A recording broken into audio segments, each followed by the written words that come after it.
National Herald money laundering కేసులో CM Revanth Reddy పేరు ఉండడంపై BRS working president KTR తీవ్ర విమర్శలు చేశారు. తెలంగాణ భవన్లో నిర్వహించిన మీడియా సమావేశంలో కేటీఆర్ మాట్లాడారు. మనీ లాండరింగ్ కేసులో ముఖ్యమంత్రి రేవంత్ రెడ్డి ఆరోపణలు ఎదుర్కొంటున్నారని, 4 కోట్ల తెలంగాణ ప్రజలకు నాయకత్వం వహించే పదవిలో ఉన్న సీఎంకు నిజాయితీ, నైతికత ఉంటే వెంటనే సీఎం పదవికి రాజీనామా చేయాలని డిమాండ్ చేశారు. సీఎం పదవి నుంచి స్వచ్ఛందంగా తప్పుకొని విచారణకు సహకరించాలన్నారు. లేదంటే కాంగ్రెస్ అధినాయకత్వం స్పందించి రేవంత్ రెడ్డితో రాజీనామా చేయించి ఈ కేసులో నిష్పక్షపాతంగా విచారణ చేయాలని డిమాండ్ చేశారు.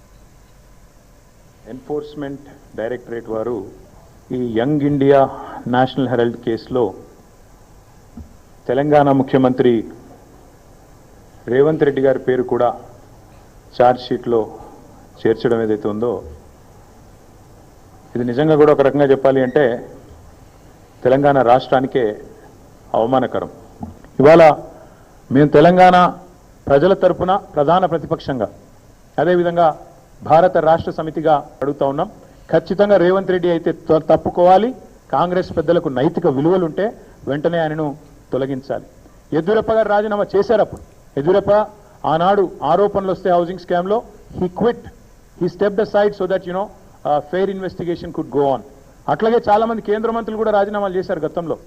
అట్లాగే